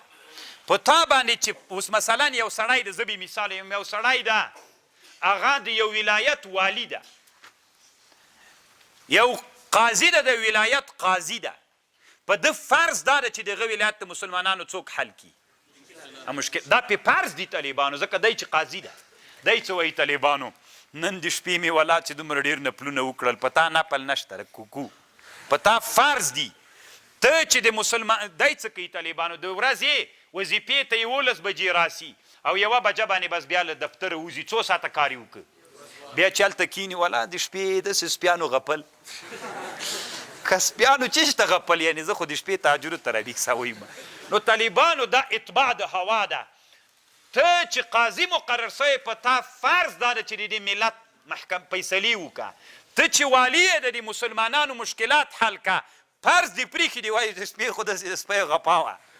نو دا طالبانو اتباع د هوا وه چې په یو انسان څوک پاتې وي، فرایض پاتې وي، دی څوک کوي؟ نوافل کوي. طالبانو دا اتباع د هوا د الله دې مونږ له اتباع د هوا نه وساتي.